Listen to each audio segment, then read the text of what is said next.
சிற்றம்பலம். நம பார்வதி பதையே மகாதேவா. திருச்சிற்றம்பலம். திருவருள் குருவருள் மற்றும் மாதவ சிவஞான சுவாமிகள் திருவடிகளையும் வணங்கி, அடியார் பெருமக்களுடைய கமலபாதங்களையும் வணங்கி, அடியேன் இன்று எடுத்துக்கொண்ட தலைப்பு நீர் அணிந்த மெய்யன் அப்படிங்கிற தலைப்பில் பேசலாம் அப்படின்னு இருக்கிறோம். நீர் அணிந்த மெய்யன் அவர் மட்டுமா அணிஞ்சிருக்கிறாரா அப்படின்னா இல்லை, இங்கே நீங்கள் எல்லாருமே அணிஞ்சிருக்கிறீங்க. சரியா? நீர் அணிந்த மெய் அன்பர்கள், மெய் அடியார்களாக தான் நீங்களும் இருக்கிறீங்க. உங்கள் எல்லாருக்கும் அழகிய திருச்சிற்றம்பலம் உடையான் இந்த சபைக்கும் அடியன் வணக்கம் கூறி உரையை மெய்யை முன்னிறுத்தி மெய்மொழிகின்றேன். சரியா? இந்த உலகத்தில் உள்ளவங்க எல்லாருமே இம்மைக்கும் மறுமைக்கும் நிறைய பலன்களை கருதி தான் நம்ம செய்கிறோம். ஏன் அப்படின்னா எல்லார் கையிலையுமே மோதிரம் இருக்கும். ஒவ்வொரு கிரகத்துக்குன்னு சொல்லி அந்த மோதிரம் போடணும், பவளம் போடணும், முத்து போடணும் அப்படின்னு ஒவ்வொரு மோதிரம் போடுறீங்களா இல்லையா? அதே மாதிரி நகைகளும் அப்படித்தான். தங்கம் அணிஞ்சால் அதுக்கு ஒரு பலன் உண்டு, வெள்ளி அணிந்தால் அதற்கு ஒரு பலன் உண்டு. அப்படி ஒவ்வொரு பொருளையும் நம்ம என்ன கருதி போடுறோம்? நலன் கருதி. அது இம்மைக்கும் மறுமைக்கும். சரியா? என்னென்ன நமக்கு நன்மை விளையும் அப்படின்லாம் நினைச்சு அதெல்லாம் தரிக்கிறோம். சரி சிவா, இந்த பலன்கள் எல்லாம் நமக்கு நன்மையை தருமா அப்படின்னா கிடையாது. இதெல்லாம் நமக்கு என்ன கிடைக்கும்? சொற்ப பலன் தான் தரும். சரியா? நன்மைங்கிறது கொஞ்சம் தான், ஆனால் இதனால நமக்கு தீமை அதிகம். நம்ம இப்போ அணிகிறோம் இல்லையா, இந்த அணிகலன்களெல்லாம் நமக்கு என்ன அதிகம்? தீமை தான் அதிகம். அப்படி இல்லையா? இப்போ நம்ம இது பண்ணி நகை போட்டு போகிறோம், போகிற இடத்துல ஒரு கத்தியை வச்சுக்கிட்டு மிரட்டுறான். தீமை தானே நமக்கு உயிருக்கே ஆபத்தாக வரக்கூடியதாக இருக்குது. அதனால என்ன ஆகுது அப்படின்னா நமக்கு தீமை தான் அதிகமாக இருக்குது. சரியா? ஆனாலும் இந்த பூஷணங்கள் எல்லாம் நமக்கு எது? லௌகீக பூஷணம். சரியா? இதனால நமக்கு பலன் குறைவு. ஆனால் இதே இது பெருமான் ஒரு பூஷணம் கொடுத்துருக்கிறாரு. அவர் எப்படிப்பட்டவர் அப்படின்னா முற்றறிவும் முற்று தொழிலும் உடைய பரமாப்த பதியாகிய சிவபெருமான். அவர் திருவாய் மலர்ந்து அருளப்பட்ட வேத ஆகமங்களில் சரியா சம்பந்தமுடைய பூஷணம் ஒன்று இருக்குது. அந்த பூஷணம் எதுன்னா வைதீக பூஷணம். அது தன்னை அணிந்தவருக்கு என்றென்றும் நன்மையை தரும். அந்த பூஷணம் என்ன பண்ணும்? என்னைக்குமே நமக்கு நன்மையை தரக்கூடிய ஒரு பூஷணம். அது நன்மையை தருவது மட்டும் அல்ல, தீமை எது இருந்தாலும் அதையும் ஒழிக்கும். சரியா? நன்மை மட்டும் தந்தா போதாது, தீமை இருந்தாலும் அதை என்ன பண்ணணும்? நீக்கணும். சரியா? அப்படிப்பட்ட ஒரு பூஷணம். அப்படிப்பட்ட பூஷணம் என்ன பூஷணம் அப்படின்னா அதுதான் நமக்கு சைவ பூஷணம். அந்த பூஷணத்துக்கு பேர் சைவ பூஷணம். சைவம்னா என்னது? சிவ சம்பந்தம் உடையது, சிவத்தோட சம்பந்தம் உடையது. பூஷணம் அப்படின்னா அணிகலன். சரியா? அணிகலன். அப்போ சிவத்தினால சம்பந்தப்பட்ட அணிகலன்களை நாம் அணிவது அப்படின்னு அர்த்தம். இந்த அணிகலன்கள் அப்படின்னா நமக்கு ரெண்டு தான் இருக்குது. சரியா? எல்லாத்துக்கும் தெரிஞ்சிருக்கும், எல்லாரும் அணிஞ்சிருப்பீங்க. ஒன்று திருநீர், இன்னொன்று உத்திராக்கம். சரியா? இந்த ரெண்டும் தான் சைவ பூஷணம் அப்படின்னு சொல்லப்படுது. இந்த ரெண்டையுமே எல்லா ஆகமங்களும் சரியா வேதங்களும் எல்லா அருளாளர்களும் ஞான நூல்கள் எல்லாத்துலேயுமே இதை அருளி இருக்கிறாங்க. இந்த ரெண்டையும் சிறப்பாகவே அருளி இருக்கிறார்கள். ஆமாம். சரியா? அப்போ இறைவனிடத்துல தோன்றியதுனால இது ரெண்டு எங்கேருந்து தோன்றிச்சுது அப்படின்னா இறைவனிடத்தில் இருந்து தோன்றியதாலும் இறைவனுடைய அருள் சக்தி அதில் பதிவதுனாலும் இது சிவபூஷணம் அப்படின்னு சொல்கிறோம். ஏன்னா அது தோன்றினதுனால மட்டும் இல்லை, அதில் பதியுது, சிவ அருள் பதியுது. எப்படி அப்படின்னா இவன் தயிரில் நமக்கு என்ன இருக்குது? நெய் விளங்கி தோன்றுதா இல்லையா? அதே போல் விறகினில் தீ விளங்கி தோன்றுவது போல இந்த பூஷணங்களில் சிவம் விளங்கி தோன்றும். அப்போ திருநீரும் உத்திராக்கமும் அப்படின்னா அதில் கண்டிப்பாக என்ன யார் இருக்கிறா? சிவபெருமான் இருக்கிறார் அப்படின்னு சொல்கிறோம். அதனால தான் நமக்கு சிவஞான போதம் சொல்லுது திருவேடம் அப்படின்னு சொல்லுது. சரியா, திருவேடம் அப்படின்னு சொல்லுது. எத்தனாவது நூற்பா? 12ஆம் சூத்ரா. சரியா, செம்மலர் நோன்தாள் சேரலொட்டா அம்மலம் களியி அன்பரோடு மரியி மாலர நேயம் மலிந்தவர் வேடமும் அப்படின்னு சொல்லுது. அப்போ அந்த வேடமும் அப்படின்னு சொல்றதுல இந்த வேடம்ங்கிறதுங்கிறது நமக்கு திருநீர் பூசி இருக்கிறதும் உத்திராக்கம் அணிஞ்சிருக்கிறதும் தான். சரியா, இதுதான் நமக்கு திருவேடம் அப்படின்னு சொல்றோம். அப்போ இந்த திருநீரை பற்றி நமக்கு நிறைய சந்தேகங்கள் இருக்குதா இல்லையா? எல்லாத்துக்கும் திருநீரை பற்றியும் உத்திராக்கத்தை பற்றியும் சந்தேகங்கள் கணக்கில்லாமல் இருக்குது. யார் பூசலாம், எப்போ பூசலாம், எப்படி பூசணும், யார்கிட்ட பூசலாம், யார் கொடுத்தா வாங்கணும், சரியா, குழைச்சி பூசணுமா குழைக்காமல் பூசணுமா, இருக்குதா இல்லையா? நிறைய சந்தேகம் இருக்குது. அந்த சந்தேகத்தை கூட கடந்த வகுப்பில் நீங்கள் பேசிக்கிட்டு இருந்தீங்க. கடந்த வகுப்புக்கு முந்தின வகுப்பு, கடந்த வகுப்பில் இது தானே இருந்தது.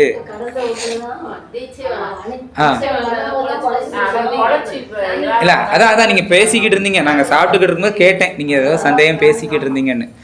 சரியா, அந்த சந்தேகத்துக்கெல்லாம் விடையாக இந்த பதிவு அமையும்னு அடியேன் நம்புகிறேன்.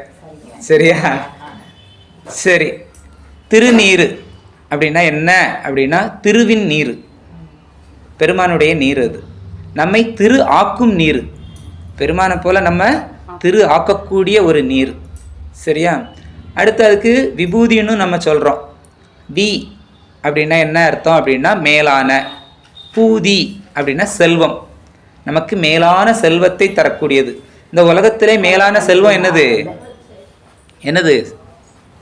முக்தி. சரியா, முக்தி செல்வத்தை தரக்கூடியது. செல்வம் அப்படின்னா நம்ம இந்த நிறைய பூசிட்டா, நம்ம நல்ல திருநீர் பூசியிருக்கிறோம் அப்போ நிறைய செல்வம் கிடைக்கும் அப்படின்னு நினைக்கக்கூடாது. நமக்கு செல்வம் அப்படின்னு சொல்லியாச்சு அப்படின்னாலே எதுதான்? முக்தியை மட்டும்தான், நிலைத்த இன்பத்தை மட்டும்தான் நம்ம செல்வம்னு சொல்லணும். அங்கே செல்றதுனால அதுதான் கூட்டிகிட்டு போகிறது, அதனால தான் அது. அடுத்து இங்கே உலகத்தில் உள்ள செல்வம் எல்லாம் அது செல்வம், அது ஒருத்தட்டே நிற்காது. சரி, அதனால தான் அதுக்கு செல்வம் ஒவ்வொரு பக்கமாக போய்கிட்டே இருக்கும். ஆனால் இது நிலைத்து இன்பத்தை தரக்கூடிய இடத்துக்கு கொண்டு சேர்க்கிறது, அதனால செல்வம். சரியா, சரி. இப்படி இருக்கக்கூடிய பொருள்களில் நமக்கு 3 சைவத்தில் 3 முப்பொருளை சொல்லுவோம். ஒன்று மணி, இன்னொன்று மந்திரம், இன்னொன்று ஔஷதம். சரியா, மணி அப்படின்னா உத்திராக்கம், உத்திராட்ச மணி. மந்திரம் அது நமக்கு பஞ்சாட்சரம், பெருமானுடைய பஞ்சாட்சரம். ஔஷதம் அப்படிங்கிறது திருநீரை குறித்து தான் சொல்கிறது. இந்த திருநீரை குறித்து சொல்கிறதுனால இதை நமக்கு மற்ற நூல்கள், நம்ம ஆயுர்வேதம் இப்படிப்பட்ட நூல்கள்லாம் என்ன சொல்லுது? ஔஷதம், அது மருந்து. ஔஷதம் அப்படின்னா மருந்து, அதை சொல்ல வரேன். உடம்பை நிலைபெற செய்வதற்கு வேண்டப்படுகின்ற ஆயுர்வேதம் வியாதிகளுக்கு பரிகாரமாகவும், சரியா, நம்ம இதில் 3 சொல்லியிருக்கிறாங்க. அதுதான் அந்த மணி, மந்திரம், ஔஷதம். இதில் இந்த 3லையுமே எல்லாத்தையும் தனித்தனியாக உபயோகப்படுத்தலாம், 3ஐயும் சேர்ந்து உபயோகப்படுத்தலாம். ஆனால் ஒரே பொருளை 3ஆகவும் உபயோகப்படுத்துறது எது அப்படின்னா அந்த திருநீர் தான். ஏன்னா நம்ம மருந்து அப்படின்னு சொல்லியிருக்கிறோம். மருந்துங்கிறதுனால இப்போ ஆயுர்வேதத்தில் நம்ம ஒரு சுகம் இல்லை, என்ன பண்ணுவோம்? மருந்து சாப்பிடுவோம். வெளியில் பூசக்கூடியதும் இருக்குது. பூசக்கூடிய மருந்து இருக்கா இல்லையா? வாய் வழியாக சாப்பிடக்கூடிய மருந்து இருக்கா இல்லையா? இப்போ உத்திராட்சம் இருக்குது, அதை சாப்பிட முடியுமா? சாப்பிட முடியாது, வெளியில் போட்டுக்கிடலாம். மந்திரத்தை ஜெபிக்க மட்டும்தான் செய்யலாம், வேற ஒன்றும் செய்ய முடியாது. ஆனால் இந்த திருநீர் அப்படி கிடையாது, வெளியில் பூசிக்கிடலாம், உள்ளே சாப்பிட்டுக்கிடலாம், அதை ஜெபிக்கவும் செய்யலாம். ஜெபிச்சிருக்கிறீங்களா மந்திரத்தை? திருநீரை வச்சு அனுஷ்டானம் பண்ணுறவங்க ஜெபிக்கிறோம், ஒவ்வொரு நேரமும் அதை சுற்றி பண்ணுறோம், ஜெபிக்கிறோம். சரியா, அதனால அதுக்கெல்லாம் அதெல்லாம் ஜெபிக்கலாம். அப்போ அந்த 3ஐயும் செய்யக்கூடியது என்னது அப்படின்னா இந்த திருநீர் மட்டும்தான் வச்சு 3ஐயுமே நம்ம செய்யலாம். அப்போ அந்த ஜெபித்து அதை நம்ம உட்கொள்றதுனால நமக்கு என்னெல்லாம் போகும் அப்படின்னா உடல் பிணி நீங்கும், நம்ம உயிரில் இருக்க பிணியும் நீங்கும். சரியா? அதுக்கு அடுத்து பவப்பிணியும் நீங்கும். பவப்பிணின்னா என்னது? பிறவி பிணி. அடுத்து பாவங்களால் நமக்கு வினைகளால் வரக்கூடிய அந்த பிறவி, சரியா, அந்த பிணியும் நமக்கு நீங்கக்கூடியது அப்படின்னு சொல்றாங்க. அப்போ 3தையும் நீக்கக்கூடியது, ஒருங்கே பெற்றது எப்படி என்னது அப்படின்னா இந்த திருநீர் தான். அதனால தான் இந்த திருநீரை பற்றி பாடாத அடியார்களோ இல்லை புராணங்களோ எதுவுமே இல்லை அப்படின்னு நம்ம சொல்கிறோம். பிரம்மன், சரியா, எழுதின தலையெழுத்தை கூட நமக்கு மாற்றி தர வல்லது எது அப்படின்னா அந்த திருநீர். அந்த அளவுக்கு நமக்கு சிறப்பு வாய்ந்தது. அதுவும் இந்த சைவர்களுக்கு.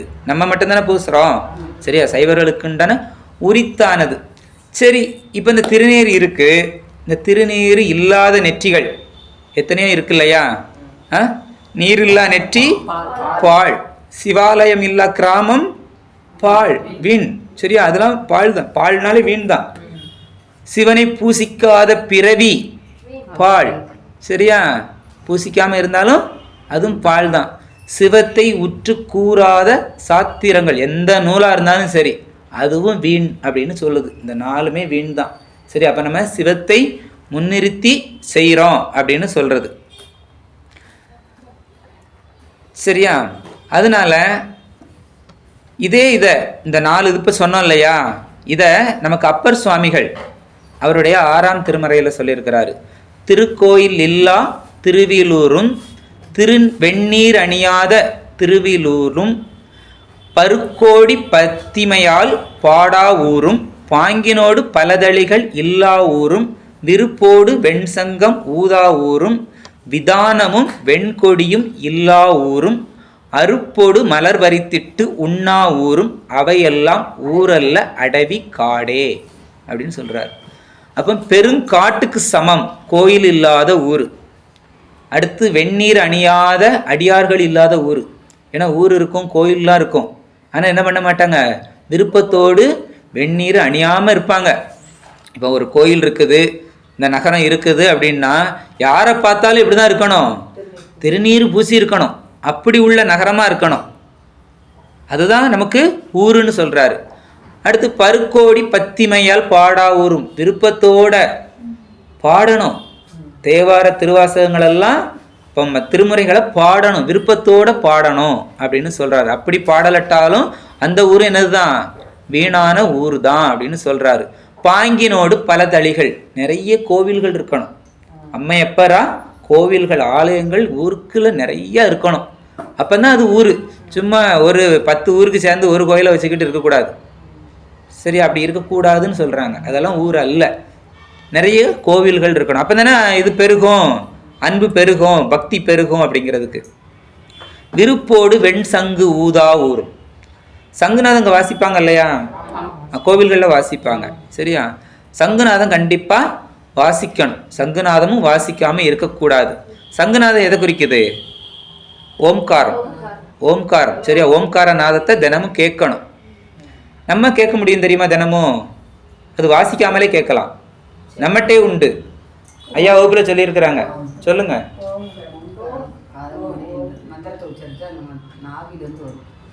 காதை நம்ம இது கொத்தணும், கொத்தி இப்படி அமைதியாக இருந்து கேட்டு இது பண்ணோம்னா ஓம்காரம் கேட்கும். ஆமாம், சரியா. அதுக்கு தான் நம்ம இது பண்ணுறோம். சரியா. நம்ம தூங்கும்போது கூட இப்படி வச்சுட்டு அமைதியாக இப்படி கொத்திட்டு தூங்கிக்கிட்டே இருந்தோம்னா அந்த ஓம்காரத்து கூட தூங்கிக்கிட்டு இருக்கோன்னு அர்த்தம். சரியா. அடுத்து விதானமும் வெண்கொடியும் இல்லா ஊரும், நல்ல பந்தல்கள் போட்டிருக்கணும், சரியா, வெண்கொடி இருக்கணும். இந்த மாதிரி இல்லாததெல்லாம் என்னது, அதுவும் ஊர் அல்ல அப்படின்னு சொல்றாரு. அருப்போடு மலர் பறித்திட்டு உண்ணா ஊரும், சாப்பிட முன்ன என்ன பண்ணணும், 2 பூவை போட்டு போடணும், சரியா. பிரசாதமாக ஆக்கிட்டு தான் சாப்பிடணும்.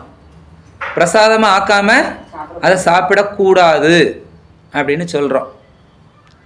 இவையெல்லாம் சரியா. அப்படிலாம் இல்லை அப்படின்னா அதெல்லாம் என்னது இல்லை, ஊரே கிடையாது. அதெல்லாம் பெரிய காடு, சரியா, அடவி காடே அப்படின்னு சொல்றாரு. பெருங்காடு, காடுலையும் கொடுமையான காடுகள்லாம் இருக்குது, உள்ள போனால் வெளியிலே வர முடியாது, அப்படிப்பட்ட காடுகள்லாம் இருக்குது அப்படின்னு சொல்றாரு. இன்னைக்கு நம்ம பார்க்குற இந்த திருநீர் அப்படின்னா அதனுடைய வேறு பெயர்கள் என்ன அப்படின்னா அதுக்கு 5 பெயர் இருக்குது. சரியா? ஒன்று ரட்சை, அடுத்து சாரம், பஸ்மம், பசிதம், விபூதி அப்படின்னு 5 பேர் இருக்குது.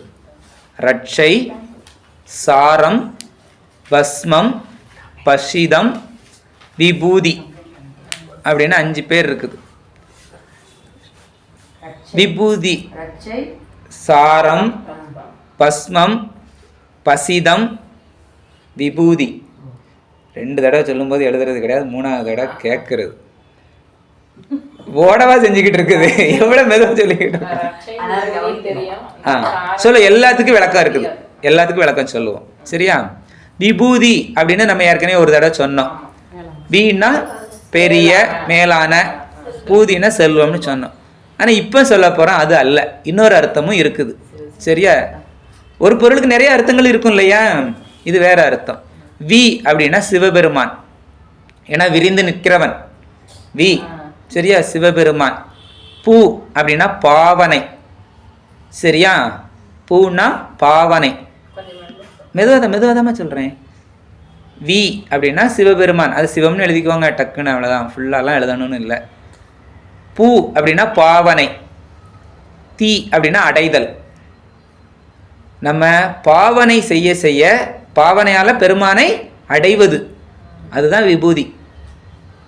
இது விசேட பொருளாக ஆகமங்களில் சொல்லப்பட்டு இருக்கிறது. சரியா? சரி, இனிமே ஒவ்வொரு பொருளுக்கும் 2 அர்த்தம் வரும். சரியா? நீங்கள் தனியாக எப்படினாலும் எழுதிக்கோங்க. நேராக மேலே சொன்னதை ரக்ஷை அப்படின்னு போட்டு அதுக்கு இடம் விட்டுக்கோங்க, சாரம் அப்படின்னு போட்டு எழுதி விட்டு டக் டக்குன்னு போட்டு வச்சுக்கோங்க. ஒவ்வொரு இதுக்கும் 2 அர்த்தங்களாக வரும். பிரகாசம் செய்வதால் அதை பசிதம் அப்படின்னு சொல்கிறோம். பிரகாசம் செய்வதால் அதுக்கு பேர் என்ன பேர்? பசிதம். பிரகாசிக்க செய்து, இது ஒரு அர்த்தம். சரியா? அடுத்து இன்னொரு அர்த்தம், அது எங்கேருந்து வந்தது, எப்படிப்பட்டது அப்படிங்கிறத சொல்கிறாங்க. சிவபெருமானுடைய 5 முகத்தில் வாமதேவ முகம், சரி, 5 முகத்தில் ஒரு முகமான வாமதேவ முகத்தில் இருந்து தோன்றிய வெண்மை நிறம் கொண்ட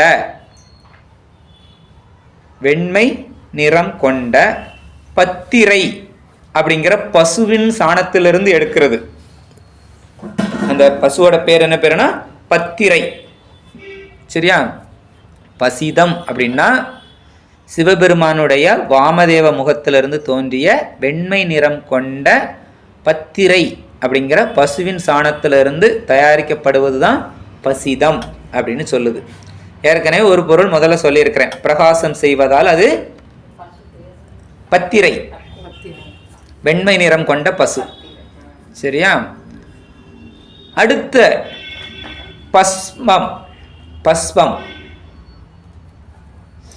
அடுத்தது என்னது அப்படின்னா பஸ்பம்.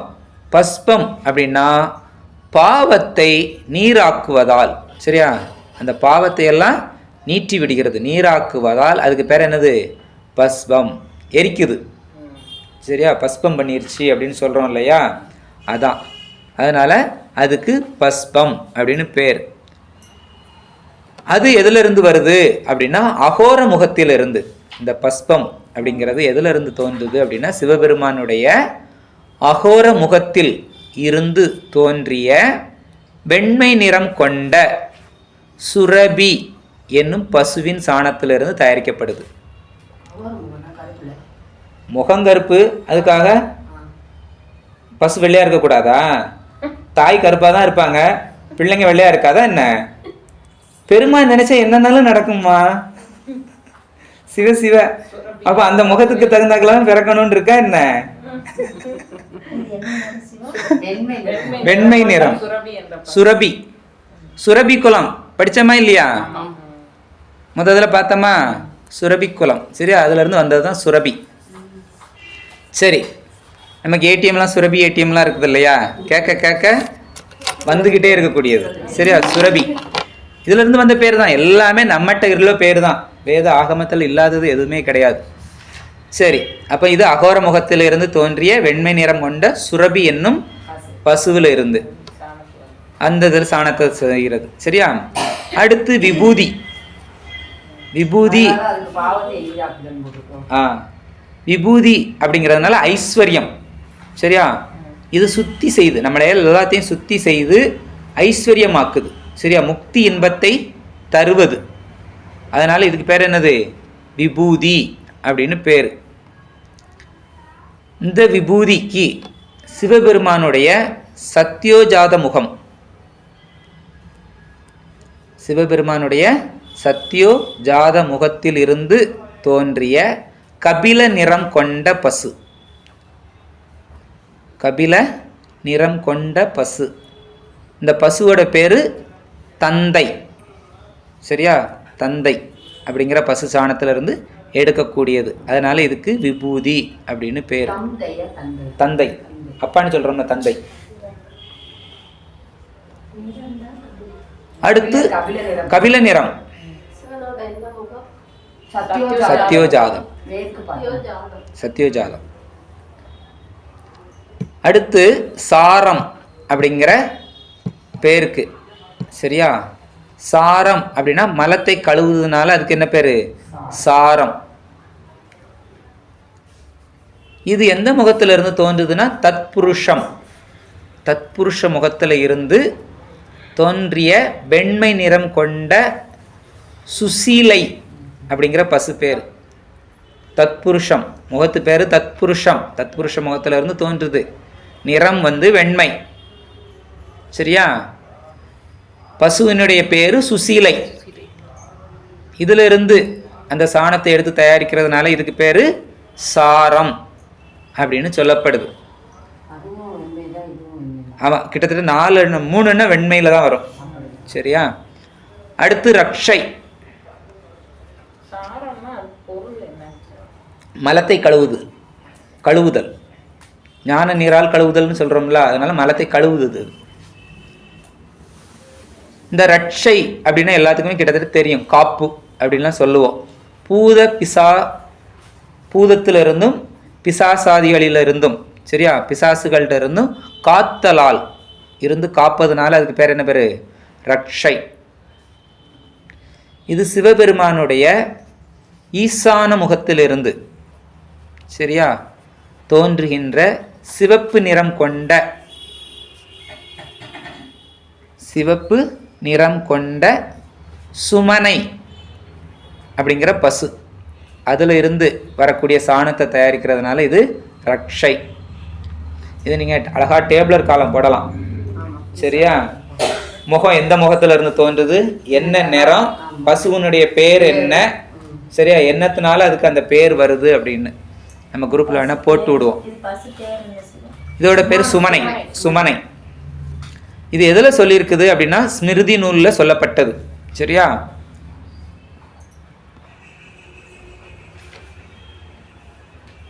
இந்த 5 பசுக்களும் பஞ்ச பசுக்கள் அப்படின்னு சொல்றது. சரியா? பத்தரை, தந்தை, சுசிலை, சுரபி, சுமனை அப்படின்னு இந்த 5 பஞ்ச பசுக்கள் அப்படின்னு சொல்றோம். சரி, இப்போ திருநீருக்கு 5 வகையான பேர் பார்த்துருக்குறோம். அந்த 5 வகையான பேரும் எதில் இருந்து வருது, எப்படி தயாரிக்கப்படுது, எந்தெந்த பசுவில் இருந்து அப்படின்னு நம்ம பார்க்குறோம். இந்த திருநீற்றின் வகைகள் இருக்குது. இதெல்லாம் வேறு பெயர்களை தான் இப்போ பார்த்துருக்குறோம். இது வகை கிடையாது. சரியா? இனிமே வகை பார்க்க போகிறோம். என்னென்ன வகைகள் இருக்குது அப்படின்னா அது 4 வகைப்படும். திருநீர் 4 வகைப்படுகிறது. ஒன்று கல்பம், 2வது அணுகல்பம்,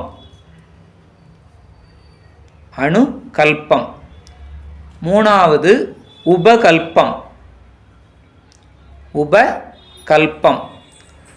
4வதாக அகல்பம், கல்பம், அதான் அகல்பம்.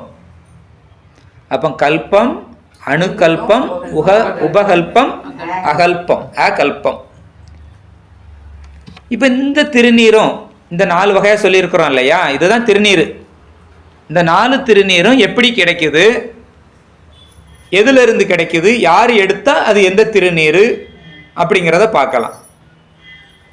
முதல்ல திருநீர் அப்படின்னு எடுக்கிறோம் அப்படின்னாலே எந்த பசுவில இருந்து எடுக்கணும் அப்படின்னா நம்ம பொதுவாக உத்தமம் அப்படின்னு சொன்னால் ஒரு கன்று போட்டிருக்க கூடாது, 2வது கன்று போட்டிருக்கணும். ஆமாம், சரியா? ஏன் அப்படின்னா நம்ம சாஸ்திரம் என்ன சொல்லுது அப்படின்னா ஒரு கன்று ஈண்டு இருந்தாலும் அதுக்கு பேர் என்னது தான்? மலடி. ஆமாம், அது மலடி தான், சரியா? ஆமாம், தனிமரம் தோப்பாகாது.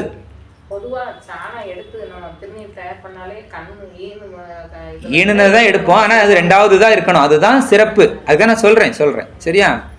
அப்போ ஒரு கன்று போட்டிருக்க கூடாது. ஏன்னா இது ஒரு முருகப்பெருமானுடைய வரலாறுல ஒரு இடத்துல ஒரு படத்திலே வரும், சரியா? அவர் ஒரு பெரிய பண்டிதரை கேள்வி கேட்பார். நான் நின்னதுக்கெல்லாம் சொல்கிறேனோ அதுக்கு நீ சரின்னு சொல்ல முடியுமா முடியாதா அப்படிங்கும்போது, அப்போ உன் தாய் மலடி அப்படிம்பாரு, சரியா? ஏன்னா தாயை அவனுக்கு அந்த தாய்க்கு ஒரு பையன்தான், அது ஒரு காரணம். அது நம்ம ஆகமத்தில் சொல்றதுனால அதை ஒன்று சொல்வார். இன்னொன்று, அந்த தாயை அவர் பார்க்கவே மாட்டார், பராமரிக்க மாட்டார். பராமரிக்கலாட்டாலும் அது மலடி தான், சரியா? தாயை நம்ம பராமரிக்கணும், முதியோர் இல்லத்தில் கொண்டு சேர்க்கக்கூடாது அப்படிங்கிறதுக்காக அது அந்த ஒரு வரலாறு வரும், சரியா? அதனால் 2வது கன்றுடன் கூடிய பசுவாக இருக்கணும், சரியா? அப்படி பசுவில் இருந்து சாணத்தை பூமியில் விழாமல் அது சாணம் போடும்போதே தாமரை இலை கொண்டு பிடிக்கணும், சரியா? பிடிச்சு அது கூட என்ன பண்ணணும்? நீர் சேர்க்கலாம். அப்படி இல்லைன்னா மாட்டினுடைய நீர் கோமியம் சேர்த்து அதை குழச்சி பஞ்சபிரம மந்திரம் சொல்லி என்ன பண்ணணும்? காய வைக்கணும். காய வச்சு அதை சிவாக்னியில் எரித்து, சரியா? பஞ்சபிரம மந்திரம் சொல்லி தான் எரிக்கணும். அப்படி எடுத்தால் அதுக்கு பேர் கல்பம். அதுதான் உத்தமமான திருநீர், சரியா? இது சொல்லப்படுது, ஆனால் முடியாது. அதுக்கடுத்து இன்னும் இதுலேயும் இருக்குது. எந்த நட்சத்திரத்தன்னைக்கு எடுக்கணும், எந்த கிழமையில எடுக்கணும், சரியா? இதெல்லாம் அது நிறையா திருநீரை பற்றி பேசினா நிறைய சொல்லிக்கிட்டே போகலாம். அந்த அளவுக்குலாம் நம்மளால் பார்த்து இருக்க முடியாது. அடுத்து 2வது அணுக்கல்பம் அப்படின்னா எப்படி வருது அப்படின்னா ஆரண்யங்களில், ஆரண்யம் அப்படின்னா காடு. ஆமாம், கல்பந்தான் உத்தமம், சரியா?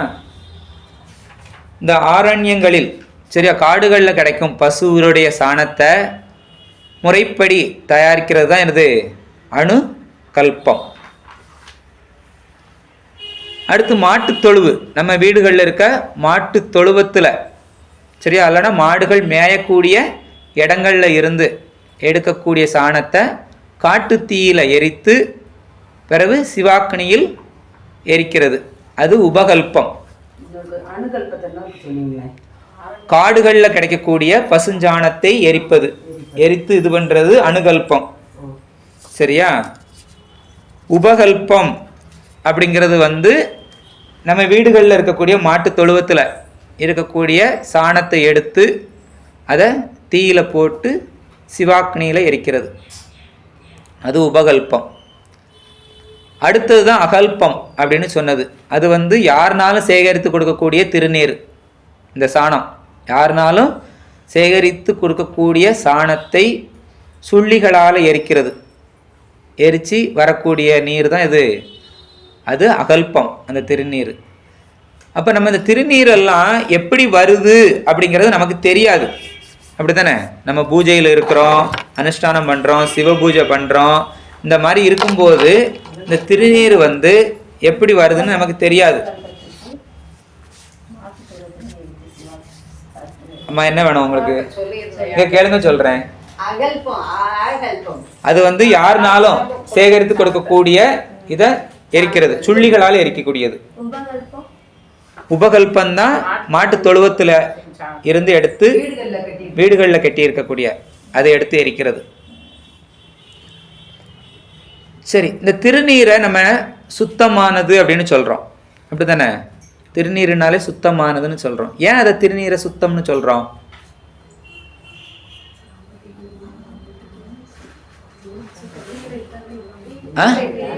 தீயில இட்டதுனால. சரி, வேற? நீர் அப்படின்னா என்னது? நீத்து போகன்னா என்னது நீத்து போக வச்சிருக்கு? மலங்கள். நீற்றப்படுவது நீர். நீர்லாம் குடிப்பீங்களா? நீற்றப்பட்ட தண்ணீர் குடிக்கவே கிடையாதா? நீங்க குடிங்க, உங்களுக்கு நோயே வராது, எந்த நோயுமே வராது. சரியா? ஆமா, உண்மையிலும் உண்மை அதுதான். நீற்றப்பட்ட நீர் அந்த மாதிரி நம்ம சாப்பிட்டுக்கிட்டு இருந்தோம் அப்படிங்கிறதுக்கு தான், நோய் இல்லாமல் இருக்கிறோம் அப்படிங்கிறதுக்கு தான் அவங்க டீ காஃபியை கொண்டாந்து கொடுத்தது. நோயாளியா ஆகுங்கடா, அப்பதான் எங்களுக்கு பிசினஸ் நடக்கும் அப்படின்னுட்டு. ஆமா ஆமா ஆமா ஆமா சிவா, அதேதான். சரி, அந்த மண்பானை இல்லாட்டாலும் இப்ப இருக்கிறதுலையாவது வைக்கலாம். ஏன் அப்படின்னா அது வந்து நொதித்தல் வேலை நடைபெறுகிறது. 12 மணி நேரம் அதில் அந்த தண்ணிக்குள்ள கிடக்கிறதுனால நொதித்தல் நடக்கும். சரியா? நிறைய நம்ம உடம்புக்கு தேவையான ஈஸ்ட் அதில் இருக்கும், பாக்டீரியா. சரியா? அது ரொம்ப நல்ல பாக்டீரியாக்கள் அதில் இருக்கும். அப்போ நமக்கு அதில் என்ன வராது? நோயே வராது. அதில் இருந்து நம்மளை நோயாளியை ஆக்குவதற்காக கொண்டாந்து கொடுக்கப்பட்டது தான் சூடா டீ குடிங்க அப்படிங்கிறது. சரியா? யாரெல்லாம் டீ குடிக்கிறீங்களோ காலையில், அதுதான் நோயாளிங்கிறேன். நம்ம சொல்லாதீங்க, எல்லாத்தையும் சேர்த்து சொல்லக்கூடாது. அடியேன் அப்படி கிடையாது.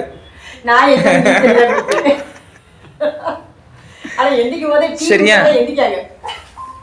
அது அப்படி செய்யக்கூடாது.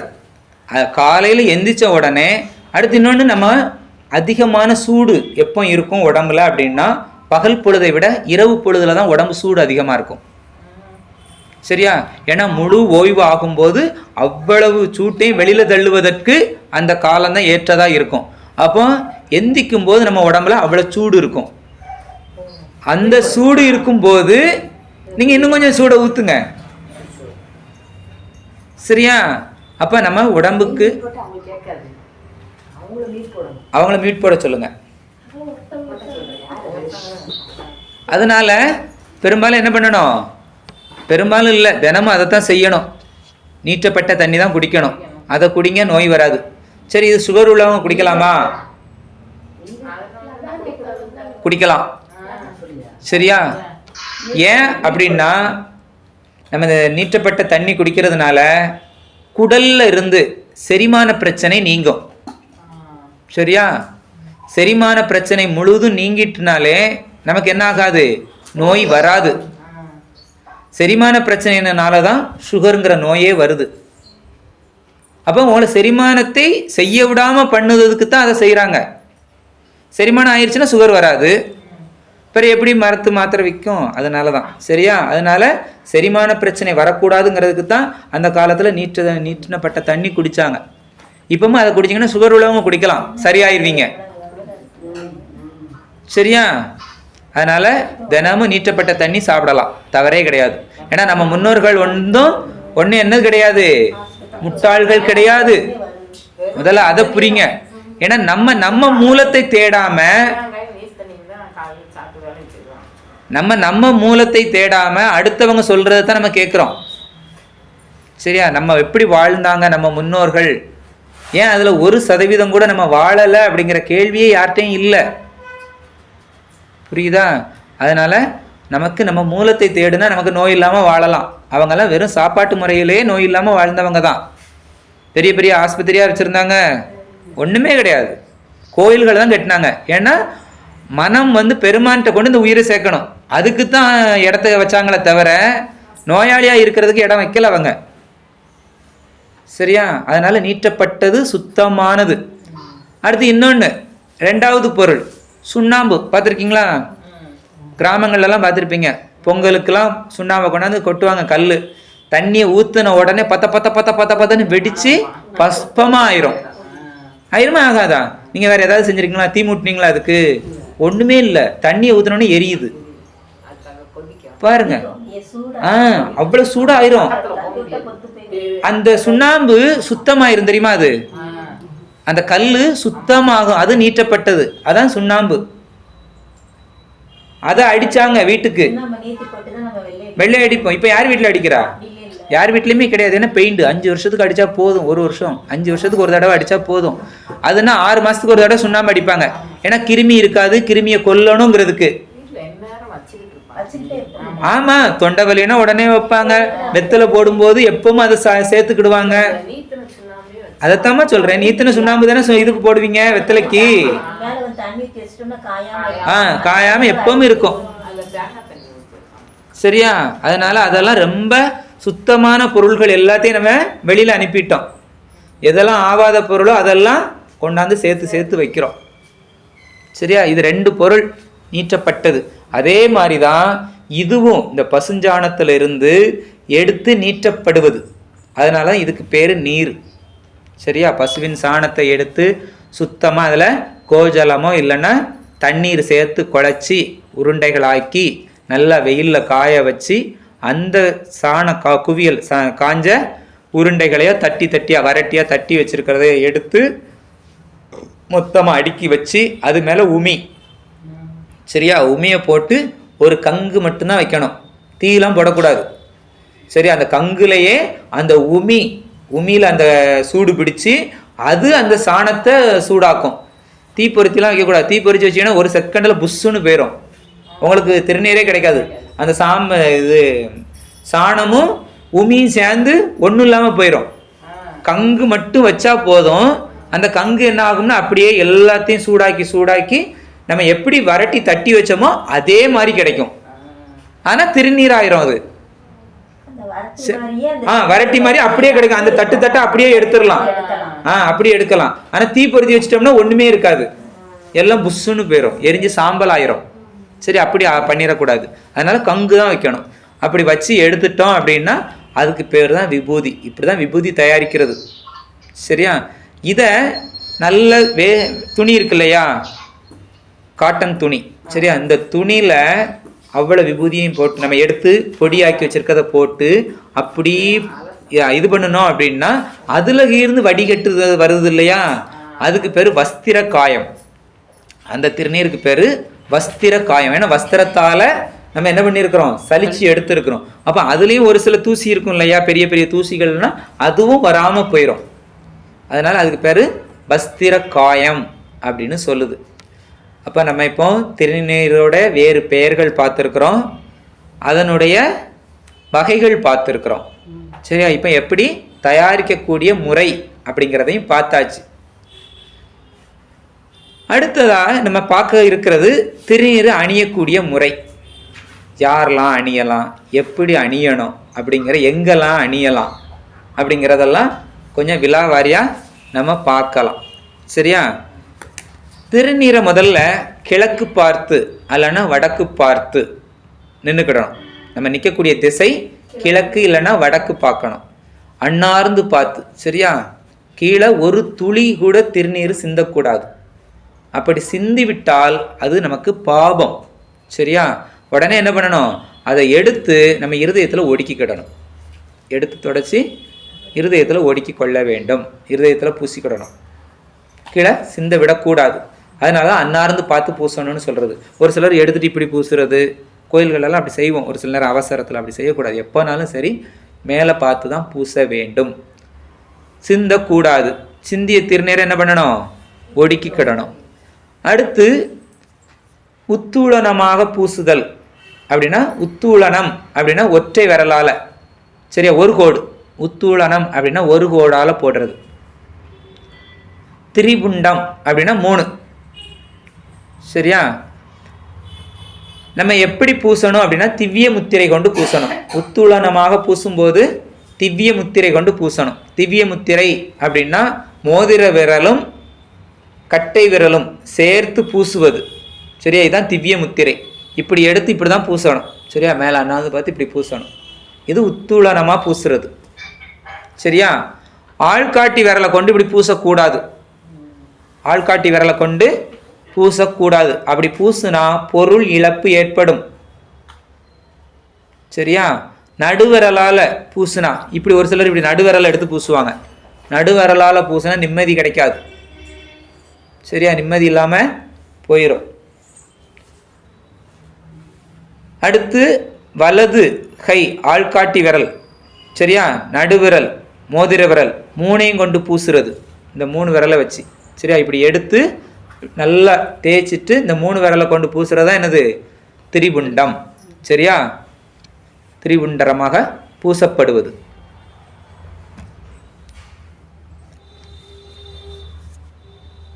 இப்போ காலையில் எழுந்த உடனே என்ன பண்ணலாம்? திருநீர் பூசலாமா பூசக்கூடாதா? பூசலாம். குளிக்கணுமா குளிக்க வேண்டாமா? குளிக்கலாம் வேண்டாம். சரியா? காலையில் எந்திரிச்ச உடனே திருநீர் பூசணும். சரியா? எந்திரிச்ச உடனே நம்ம திருநீர் முகத்தில் தான் முழிக்கணும், திருநீரை தான் பூசணும்.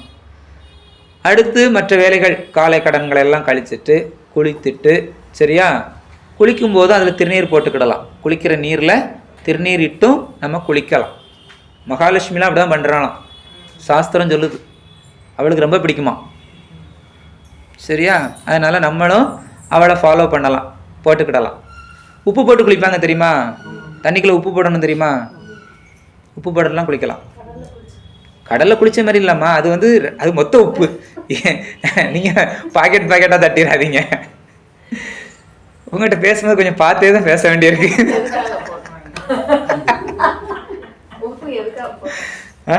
தீட்டு வராது.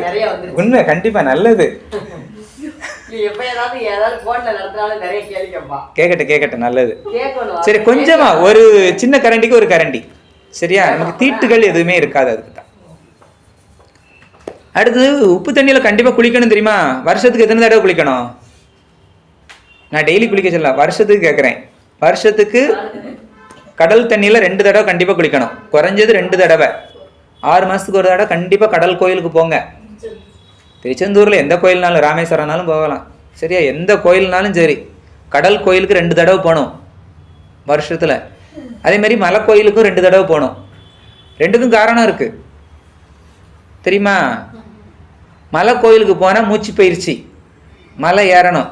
இந்த தூக்கிட்டு போகிறதுலலாம் போகக்கூடாது. சரியா? நம்மளை யாரும் தூக்கிட்டு போகக்கூடாது. சரியா? நம்ம முக்தி அடையணும், தூக்கிட்டு போகிற சொல்லியே ஆகாது. அதனால மலை மேலே ஏறணும், வருஷத்துக்கு 2 தடவை. அதே மாதிரி கடல் கோயிலில் குளித்தா புற நோய், நமக்கு தோல் நோய்கள்லாம் எதுவுமே வராது. சரியா? உப்பு தண்ணிக்குள்ளே கிடக்கணும், போய் கடலுக்குள்ளே போய் கிடக்கணும். ஒரு முங்கிட்டு வெளியில் ஓடி வரக்கூடாது. சரியா? நல்லா அதிக நேரம், குறைஞ்சது ஒரு அரை மணி நேரமாவது இருக்கணும். அப்படி இருந்தால் தான் இந்த தோல் இது பண்ணிக்கிடும். சரியா? அதனால் கண்டிப்பாக காலையில் எழுந்த உடனே பூசணும், குளிச்சுட்டு பூசணும். சாமி கும்பிட முன்னாடி பூசிட்டு தான் உட்காரணும். சாமி கும்பிட்டு எழும்பும்போதும் பூசணும். சாப்பிடுறதுக்கு முன்னாடியும் பூசிட்டு தான் சாப்பிடணும். சாப்பிட்டு முடித்த பிறகும் பூசணும். வீட்டை விட்டு வெளியில் போகும்போதும் பூசணும். வீட்டுக்குள்ளே வந்தாலும் முதல்ல கையை காலை அலம்பிட்டு முதல் வேலை திருநீர் தான் பூசணும். சரியா? தூங்க போகிறதுக்கு முன்னாடியும் திருநீர் பூசிட்டு தான் தூங்கணும். அப்போ திருநீருக்கு பூசுறதுக்கு என்ன கிடையாது? நேர காலம் கிடையாது. சரியா? இடையல்கை கிடையாது. எப்போனாலும் பூசலாம், அதுக்கு தீட்டுங்கிறதே கிடையாது. சரி, எல்லாரும் வீட்லேயும் பூசலாம். ஏன்னா இறப்பு வீட்லேயும் பூசலாம், பிறப்பு வீட்லேயும் பூசலாம். ஒரு காலத்துலலாம் கல்யாண வீட்டில் ஜெகஜோதியாக இருப்பாங்க, திருநீர் பூசி விட்டு பொண்ணு மாப்பிள்ளையும் ஆசீர்வதிப்பாங்க. இப்போ ஃபோட்டோ எடுக்கிறான் அப்படின்ட்டு திருநீராக மூஞ்சி பூரா விழுதுன்னுட்டு அந்த கலாச்சாரமே போயிடுச்சு. அப்படி தானே? துணை மாப்பிள்ளை இருந்து தொடச்சிக்கிட்டே இருப்பாங்க. இப்போ துணை மாப்பிள்ளையும் கிடையாது, அந்த கலாச்சாரம் போயிருச்சு. சரியா? அதனால் தீட்டு கிடையாது. அதனால் எப்போனாலும் பூசலாம். அடுத்து ஒத்த துணி அணிஞ்சு கொண்டு பூசக்கூடாது. சரியா? ஆண்கள் வேட்டி மட்டும் உடுத்திக்கிட்டு, சரியா, அப்படி பூசக்கூடாது. இடுப்பில் துண்டு கட்டி இருக்கணும். அதே மாதிரி பெண்களும் ஒரு துணி அணிஞ்சு கொண்டு பூசக்கூடாது. சரியா? ஒற்றை துணி அதுக்கு ஆகாது. அடுத்து திருநீர் பையில் உள்ள பை கொஞ்சம் தான் இருக்குது, அடுத்து விபூதி மாற்றணும்னு நினைக்கிறீங்க அப்படின்னாலும் தலைகீழ அந்த பையை என்ன பண்ணக்கூடாது? தட்டக்கூடாது. சரியா? திருநீர் பையை தலைகீழ கவுக்கக்கூடாது, தட்டக்கூடாது. அதான் சந்தேகம்லாம் இருக்கும், தீர்ந்துக்கிடும், அதுக்குத்தான் சொல்லுது. சரி, நீர் விட்டு குழைச்சி பூசணும் அப்படின்னு நம்ம பார்க்குறோம். நம்ம எல்லாம் தீட்சை வாங்கினவங்க எல்லாரும் நீர் விட்டு குழைச்சி பூசுறீங்க. நீர் குழைக்காம மற்றவங்க பூசலாமா பூசக்கூடாதா அப்படின்னா பூசலாம் அப்படின்னு விதி சொல்லுது. சரியா? எல்லாரும் திருநீரை குழைத்து பூசலாம். ஆமாம், இது ஐயாட்டே நான் சந்தேகம் கேட்டால் ஐயாவும் சொல்லியிருக்கிறாங்க. அதனால அடியனுடைய தனிப்பட்ட கருத்து கிடையாது. இருங்க சிவா, விளக்கம் வரும். எதுக்கு முந்திரி கொட்டை சொல்றேம்மா, இருக்குது, காரணம் இருக்குது. நான் கேட்டுட்டு தான் அதனால அதை தெளிவா பேசுறோம். சரியா? நம்ம என்ன பண்ணுவோம், அனுஷ்டானம் பூஜை எடுக்கிறவங்க எல்லாம் குழைச்சி மந்திரங்கள் சொல்லி நம்ம பூசுறோம். 16 இடத்துலையும் பூசுறோம். சரியா? திரிகுண்டமா பூசுறோம். தீட்சை எடுக்காதவங்க ஒரே ஒரு நேரம் மட்டும் அப்படி பூசலாம். குளித்த உடனே பூசலாம். அதுதான் விதி சொல்லுது. குளிச்ச உடனே அவங்க குழைச்சி பூசலாம். சரியா? குளிச்சுட்டு எங்கேயாவது போயிட்டு வந்தேன் ஒரு மணி நேரம் கழிச்சு அதுக்கடுத்து நான் பூச போறேன், வேஷம் கட்ட போறேன்னு அப்படி பூசக்கூடாது. அது அவங்களுக்கு அனுமதி கிடையாது. குளித்த உடனே துணியை தலையெல்லாம் துவத்திட்டு துணியை புது துணி உடுத்திட்டு உடனே பூசலாம். அதுக்கு அவங்களுக்கு அனுமதி இருக்குது. ஏன்னா அந்த காலத்துலலாம் அதுக்கு தான் ஐயா சொன்னாங்க. அந்த காலத்துலலாம் குளத்துல குளிப்பாங்க, பிள்ளையார் இருக்கும், உடனே அங்கே வச்சு எல்லா பக்கமும் பூசிட்டு வருவாங்க, குழைச்சி தான் பூசிட்டு வருவாங்க. அடுத்து இன்னொரு இடம் இருக்குது, இறப்பு வீட்டில் நீர்மலைக்கு போயிட்டு வருவாங்க. நீர்மலைக்கு போயிட்டு வர அவங்கெல்லாம் தீட்சை எடுத்தவங்களாம் இருக்கிறாங்க, கிடையவே கிடையாது. ஆனால் அங்கே குளிக்க வச்சு அவங்களுக்கு பூநூல் போட்டு சரியா எல்லா சம்பிரதாயம் செய்கிறாங்க. செஞ்சு அங்கே வச்சு திருநீர் பூசிட்டு வராங்க. விட கிடைச்சிருச்சா? அதனால எல்லாரும் பூசலாம் குளித்த உடனே. அது மட்டும்தான் முக்கியம், வார்த்தைகள் முக்கியம். சரியா? மற்றபடி நம்ம எப்பனாலும் பூசிக்கலாம். தீட்சை எடுத்தவங்க எப்பனாலும் பூசிக்கிடலாம், அதில் பிரச்சனையே கிடையாது. சரியா? ஆனால் மற்றவங்க எப்பனாலும் பூசக்கூடாது. குளித்த உடனே அவங்க பூசிக்கிடலாம், அதுக்கு அனுமதி உண்டு. சரியா? சரி, இது எங்கெங்கெல்லாம் பூசலாம் அப்படின்னு பார்த்தா எத்தனை இடத்துல பூசலாம் அதிகபட்சமா? 32 இடம். சரியான பதில். சரியா? 32 தானத்தில் பூசலாம் அப்படின்னு சொல்லுது. சரியா? அதுக்கு 32 அதிதெய்வங்களும் இருக்கிறாங்க அந்தந்த இடத்துக்கு. இடத்தெல்லாம் சொல்லவா? தலை, சரியா, நெற்றி, காதுகள் 2, கண்கள் 2, மூக்கு. மூக்குன்னா ஒன்று தான் சொல்லுவோம், ஆனால் 2 துவாரம். சரியா? அப்போ 2000 அது. வாய், கழுத்து, தோள்கள் 2, முழங்கை 2, மணிக்கட்டு 2, மார்பு, விலாப்புறம் 2. ஏன்னா விலா வலது பக்கம் இடது பக்கம் 2 இருக்குது, அதனால விலா 2. அடுத்து தொப்புள்,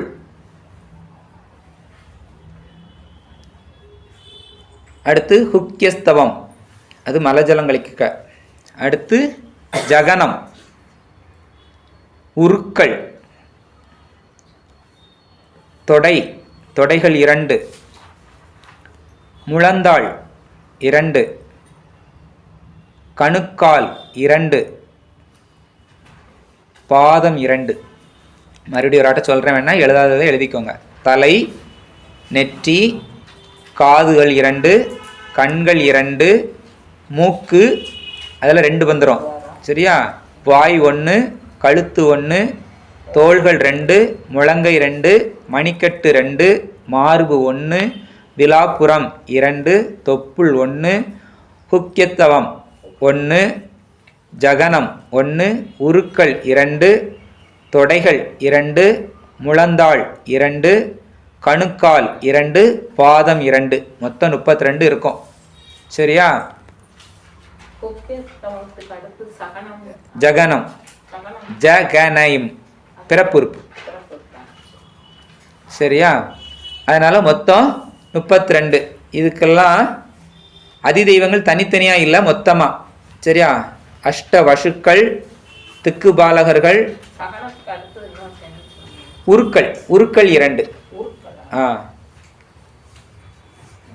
அணுக்கள் உற்பத்தி ஆகிற இடம் பிறப்புறுப்பு.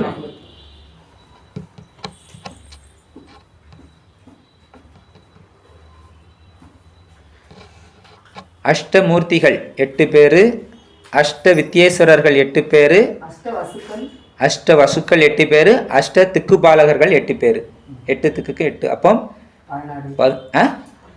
32. 4 தடவை 8 சொல்லியிருக்கேன். ஆமா, அஷ்ட வசுக்கள், அஷ்ட திக்குபாலகர்கள், அஷ்ட வித்யேஸ்வரர்கள், அஷ்ட மூர்த்திகள். வந்துருச்சா? வித்யேஸ்வரர், வித்யேஸ்வரர் 8 வித்யேஸ்வரர்கள் இருக்கிறாங்க. பூஜையில் உள்ளவங்களுக்கு தெரியும். அஷ்டமூர்த்திகள் 8 மூர்த்திகள். சரி, இது 32. சரியா? அடுத்து 16க்குள்ளதான் மறுபடியும் சொல்றேன், தனியா சொல்றேன். இப்ப முதல்ல அதுக்கடுத்து 8க்கு போயிடுவானே. ஏன்னா நம்ம எல்லாருமே 16 தான் நம்ம உபயோகப்படுத்திக்கிட்டு இருக்கிறோம். அதை விளக்கமா சொல்றதுனால அதை கடைசியில சொல்றேன். அடுத்து 8 தானங்கள்ல பூசுறது எந்த இடம்லாம் அப்படின்னா, தலை, நெற்றி, காது 2, தோள்கள் 2, மார்பு, தொப்புள்.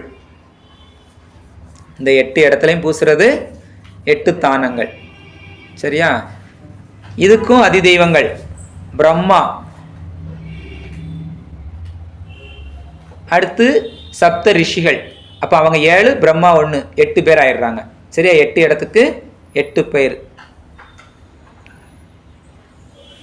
அடுத்து 5 தானங்கள், 5 இடத்துல பூசுறது. அதுவும் நெற்றி, தலை வராதுன்னா இதுல நெற்றி, முதல்ல நெற்றி, தோள்கள் 2, மார்பு, தொப்புள். அவ்வளவுதான்.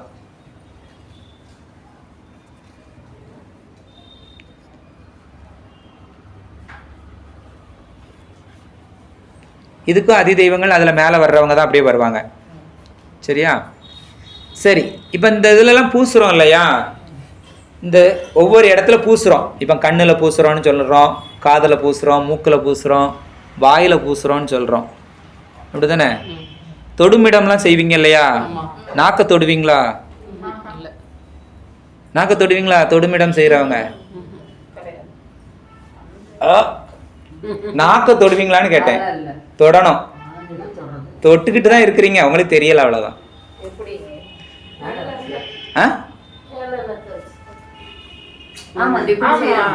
இப்படி இல்ல, இப்படி ஆசமனத்துல இப்படி செஞ்சுட்டு இப்படி, இப்படி கிடையாது, இப்படி.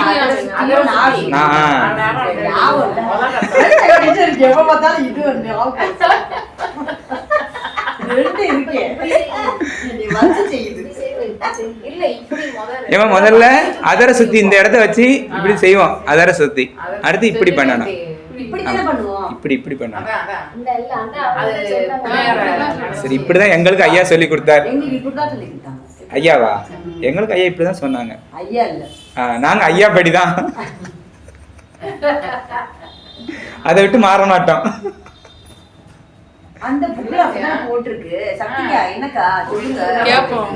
சரி பாப்போம். சரி, ஓகே, கேட்டுக்கிடலாம். சரியா? அதனால நாக்கு நம்ம ஒவ்வொரு இதுலயும் நாக்க தொடுறோம். சரியா? அதே மாதிரிதான். அப்ப இதெல்லாம் செய்யறோம் இல்லையா? வாய்ங்கிறது வந்து இந்த இடத்த குறிக்குது. இப்ப இந்த இடத்துல எல்லாம் வைக்கிறோம். திருநீர் வச்சா என்ன நடக்கும்? திருநீர் வச்சா ஏதாவது செய்யணும் இல்லையா? திருநீர் வைக்கிறோம். அப்ப அந்த இடத்துல எல்லாம் வச்சா என்ன நடக்கும்? நெற்றியில பூசினா தலைவலி போயிரும். கரெக்ட். வேற கண்ணுல பூசினா? கண்ணுல பூச முடியுமா? ஆமா, அது செய்யும் போது படத்தான் செய்யுது. அது சும்மா நம்ம பாக்குறது, நம்ம வேணும்னுட்டே வைக்கிறது. இது திருநீரை கொண்டு வைக்கிறது. இப்ப காதுல எல்லாம் இப்படி பூசுறோம்ல, தொடு பேசுறோம்ல, அது மாதிரி கொண்டு வைக்கிறது. அப்படி வச்சா என்ன நடக்கும் அப்படின்னா, நம்ம உடம்புல இந்த உறுப்புகள் இருக்கு இல்லையா? எப்ப நம்ம 32 இடம் சொன்னோம், அந்த இடங்கள்ல இருந்து வரக்கூடிய குற்றங்கள், பாபங்கள் அதெல்லாம் நிவர்த்தி ஆகும். அதனாலதான் உடம்புல இத்தனை இடத்துல திருநீர் பூசுறோம். சரியா? இந்தந்த இடத்துல பூசும்போது அந்தந்த தானத்துல இருந்து வரக்கூடிய குற்றங்கள். இப்ப கண்ணால பாக்குறோம், எல்லாத்தையும் தான் பாக்குறோம், நல்லதும் பாக்குறோம், கெட்டதும் பாக்குறோம். இருக்கா இல்லையா? வாயால நல்லதும் பேசுறோம், கெட்டதும் பேசுறோம். அப்ப அந்த குற்றங்கள் எல்லாம் குறையும். உடனே நீங்காது, அதெல்லாம் குறைக்கிறதுக்கு இது வருது. சரியா? அதனால அதெல்லாம் செய்கிறோம் அப்படின்னு. இது எதில் சொல்லி இருக்குது அப்படின்னா பிருக சாபாலோ உபநிடதத்தில் சொல்லியிருக்குது. பிருக சாபாலோ உபநிடதம் அப்படிங்கிற உபநிடதத்தில் சொல்லப்பட்டிருக்குது. இந்தந்த தானத்துலலாம் வச்சு அப்படி செய்தால் அந்தந்த குற்றங்கள் நீங்கும் அப்படின்னு சொல்லப்பட்ட உபநிடதம். சரியா? சரி, அடுத்து நம்ம இதில் மட்டுமா பூசுகிறோமா அப்படின்னா பூஜையில் இருக்கும்போது இங்கெல்லாம் கையிலலாம் யாரும் பூசுவீங்களா? அப்படி பூச மாட்டீங்க. ஏன் பூச மாட்டீங்க? அனுஷ்டானம் பண்ணும்போது பூசணும். முதல்ல அனுஷ்டானம் பண்ண உட்காரும் பொழுது, சரியா, எல்லாத்தையும் சுத்தி பண்ணி உட்கார்ந்த உடனே சாமியை கும்பிட்டுட்டு திருநீர் தான் முதல்ல பூசுவீங்க, அப்படிதானே? சரியா? திருநீர் பூசும்போது முதல்ல வலது மார்புல பூசணும். மார்புல தொப்புளுக்கு மேல இருந்து மார்பு வரைக்கும். அதான் இப்பதான் காட்டிக்கிட்டு இருக்கிறேன். திவ்ய முத்திரையில உத்துளனமா, அம்மா இங்க பேர் இங்க பாரு. முதல்ல உத்துளனமா தொப்புளுக்கு மேல இருந்து மார்பு வரைக்கும் பூசணும். மேல வரைக்கும் இல்ல, மார்பு வரைக்கும். சரியா? அடுத்து இடது கை இதுல எடுத்து வலது கைக்கு இப்படி பூசணும். அடுத்து வலது கையில எடுத்து இடது கைக்கு பூசணும்.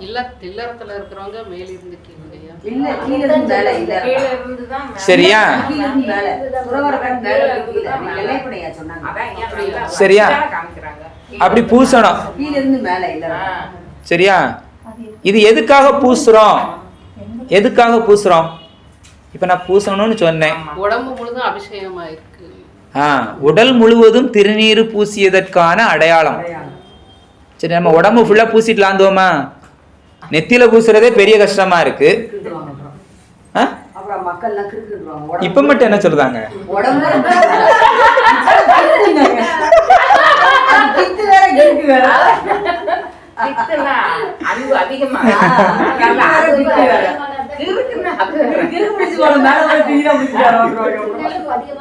சரி, அதனால இது வந்து உடல் முழுவதும் பூசியதற்கான அடையாளம். சரி, அந்த ரெண்டு கையிலையும் மார்புலையும் பூசுறது. சரியா? முதல்ல அதை பூசிட்டு தான் பூஜையை ஆரம்பிக்கணும். ஆமா, அதுக்கு அடுத்துதான் நம்ம ஒவ்வொரு இதுக்கும் ஆரம்பிக்கணும். சரியா? கணபதி மந்திரத்துல இருந்து அதுக்கு அடுத்துதான். அதுக்கு முன்ன முதல்ல பூசிடணும். அங்கேயும் பூசிடணும். முதல்ல நெற்றிக்கு பூசிட்டு மார்பு தான் முதல்ல பூசணும். வலது கையில எடுத்து பூசணும். அடுத்து வலது பக்கம் பூசிட்டு தான் இடது பக்கம் பூசணும். அதனால இடது கையில தான் எடுக்கணும். எடுத்து பூசிட்டு மறுபடியும் வலது கையில எடுத்து இப்படி பூசணும். அப்ப இந்த இங்க மணிக்கட்டுல இருந்து இங்க ஷோல்டர் வரைக்கும், தோள்பட்டை வரைக்கும். சரியா? பூசணும். வரட்டும். சரி, இப்படிலாம் பூசின பிறகுதான் பூஜையை ஆரம்பிக்கிறோம், அனுஷ்டானத்தை ஆரம்பிக்கிறோம். சரி, நம்ம இந்த 16 இடம் அப்படின்னு சொல்றோம். அது போக 2 இடம் காதையும் சேர்த்துக்கிடலாம். சேர்த்தா 18 இடமா பூசுறது. 16 இல்லைன்னா 18. இந்த இடங்கள்லாம் பூசுறதுக்கு முதல்ல உச்சந்தலை வரும் நான் சொல்றேன். உச்சந்தலை. சரியா? இந்த உச்சந்தலையில பூசும்போது ஈசான மூர்த்தையே நமக அப்படின்னு சொல்லுவீங்க, அப்படித்தானே? ஓம் ஈசான மூர்த்தையே நமக அப்படின்னு சொல்லுவீங்க. கண்டிப்பா இருந்தாலும் வச்சிருக்கோம்ல, எங்க தலையில எல்லாம் இருக்கும்ல. ஆமா, ஐயா இதை பாத்தீங்கன்னா இப்படி இருக்கும். ஐயா தலையில பாத்தீங்கன்னா 3 புள்ளி இப்படி வச்சது மாதிரி இருக்கும். நல்லா பாத்தீங்கன்னா தெரியும். சரியா? ஏன்ட்டெல்லாம் இப்படி பட்டாக்கள் அழுத்தி இருக்கிறாக்கள் அப்படி இருக்கும். அந்த இடத்துல பதிஞ்சுதான் இருக்கும். இந்த ஒரு இன்ச் அளவு, 1 இன்ச் அளவு, சரியா, அந்த இடத்துல பதிஞ்சிருக்கணும். அடுத்து நெற்றி தத்புருஷாய நமக அப்படின்னு சொல்லி பூசுறோம். சரியா? நெற்றியில பூசும்போது இங்க இருந்து இந்த காதுல இருந்து இந்த காது வரைக்கும் பூசக்கூடாது. சரியா? இந்த புருவம் தான் கணக்கு.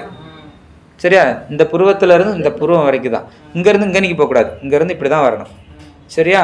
புருவம் தான் கணக்கு. இது வரைக்கும் தத்புருஷாய நமகன்னு பூசணும். அடுத்து மார்புல அகோர இருதயாய நமக அப்படின்னு சொல்லி பூசுறோம். சரியா? அடுத்து தொப்புளுக்கு மேல 1 இன்ச்சுக்கு மேல வாமதேவ ஹுக்கியாய நமக அப்படின்னு சொல்லி பூசுறோம். அதுக்கு அடுத்து வலது கால் முட்டு இடது கால் முட்டு. முதல்ல வலது காலுக்கு சத்யோஜாத மூர்த்தேயே நமகன்னு சொல்லி பூசுகிறோம். இடது காலுக்கும் சத்யோஜாத மூர்த்தேயே நமக அப்படின்னு சொல்லி பூசுகிறோம். அதுக்கு அடுத்து இங்கே தானே பூசுவீங்க, இந்த இடம் தானே, இந்த இடம் வலது கையில் மேல் பகுதி. இந்த இடத்துல கணபதியே வௌஷட் அப்படின்னு சொல்லி பூசணும். சரியா? இந்த இடத்துல பூசும்போது கணபதியே வௌஷட். நீங்கள் எல்லாத்துக்கும் சத்யோஜாதா தான் சொல்லுவீங்க, அதெல்லாம் மாற்றணுன்ட்டு தான் இங்கே சொல்லி கொடுக்குறேன். சரியா? அதெல்லாம் மாற்றிக்கோங்க. எல்லாத்துக்குமே. அதனால இதில் கணபதியே வௌஷட். அடுத்து இடது பக்கம், இந்த பக்கம் முருகர். சரியா? ஓம் முருகா வௌஷட்.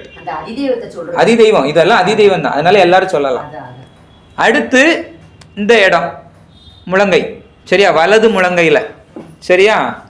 இது அனந்தன், ஆதித்யன். சரியா? ஆதித்யாய வௌஷட். ஓம் ஆதித்யாய வௌஷட். பீஜம் சேர்த்து சொல்றதா இருந்தா சொல்லிக்கிடலாம் நம்ம. இதுக்கு பீஜம் கிடையாது, இதுக்கு ஓம் மட்டும்தான். சரியா? இடது இந்த முழதாளில் அனந்தன். சரியா? ஓம் அனந்தாய வௌஷட். அனந்தன்னா சந்திரன் தான். ஆதித்யன சூரியன். அருள் சக்தி திரோதான சக்திக்கா.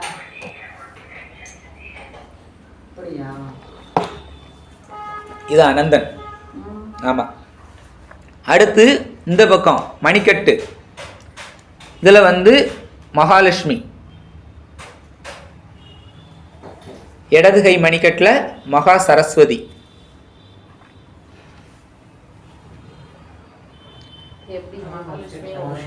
வௌஷட் தான், எல்லாமே வௌஷட் தான். பதிய வைக்கிறது, அந்த இடத்துல பதிய வைக்கிறோம். வௌஷட்னா பதிய வைக்கிறது. ஓம் சேர்த்து. ஆமா. ஓம் மகாலட்சுமியே வௌஷட், ஓம் மகா சரஸ்வதியே வௌஷட். அடுத்து விழா பக்கம் பூசுறோம் இல்லையா, ரெண்டு கையும் ஒன்று போல பூசுவோம், அப்படித்தானே? விழா பக்கம் ரெண்டு பக்கம் பூசும்போது ஓம் வாமாதி சக்தியே வௌஷட். சரியா? நீங்க தனித்து வாமாதி வௌஷட், சக்தி வாமாதி சக்திகள், அது 8. சரியா? அந்த 8 சக்திகளை ஒரேதா சொல்றது வாமாதி. சரியா? வாமாய. சரியா? 1, சேஷ்டாய 2, ரௌத்ரி 3, காளி இது 4 வலது பக்கத்துக்கு. சரியா? ஆமா, அடிச்சிட்டாங்க. ரௌத்ரி காளி இந்த 4 வலது பக்கத்துக்கு.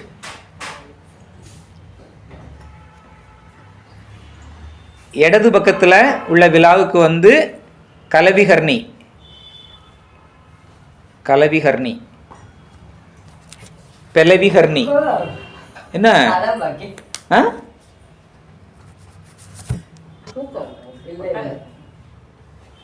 பலப்பிரதம. ஆமா, முதல்ல கலவி, அடுத்து பெலவி. சரியா? அடுத்து பலப்பிரதமன்யே, சர்வ பூதமன்யே. இந்த 4 இடது பக்கத்துக்கு. இந்த இடது பக்கம். இப்ப நீங்க ரெண்டும் ஒரேதா பூசிட்டீங்க அப்படின்னா வாமாதி சக்தியே வௌஷட்னு சொல்லி முடிச்சிடலாம். சரியா? தனியா இப்ப இந்த வலது கையை மட்டும் வச்சு இப்ப பூசிட்டு அடுத்து இடது கையை மட்டும் வச்சு பூசினீங்கன்னா ஆமா தனித்தனியா சொல்லிக்கிடணும். அதுக்காக தான் நான் ரெண்டையும் சொல்லி தனித்தனியா பிரிச்சு சொல்றேன்.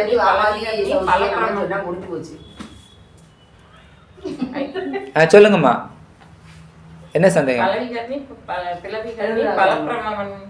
பலப்பிரதம் தன்யே, பேல இப்ரம தன்னியே, த இன்னியே. சரியா? அடுத்து சர்வபூத மன்னி.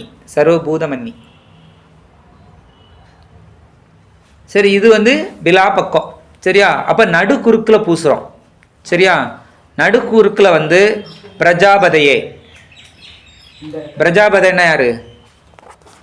அதான் யாரு? இடங்கிறது நடு குறுக்குன்னு சொல்லிட்டேன் பாரு. இந்த இடம்னு சொன்னா எங்களுக்கு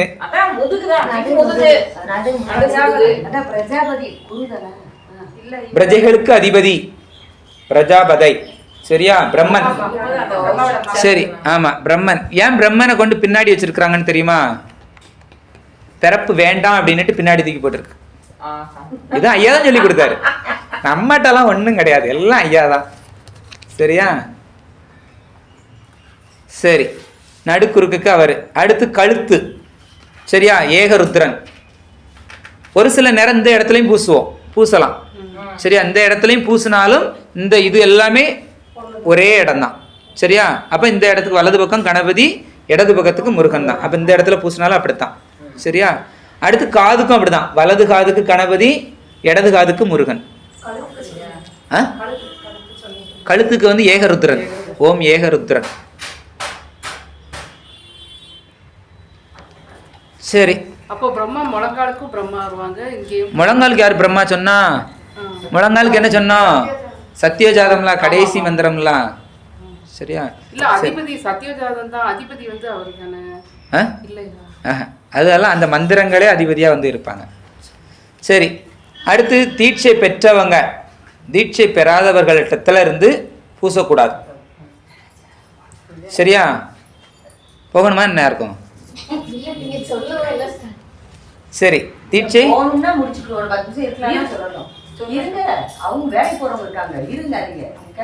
வேணா அடுத்து இன்னும் இந்த வகுப்பு அடுத்தது தொடர்ச்சி உண்டு. இதோட முடியாது. இதை மட்டும் வேணா முடிச்சுக்கிடும். இந்த இதை பூசுற இடங்கள் இதை மட்டும் முடிச்சுக்கிடும். யார் யார்ட்டுன்னு 2 நிமிஷம்.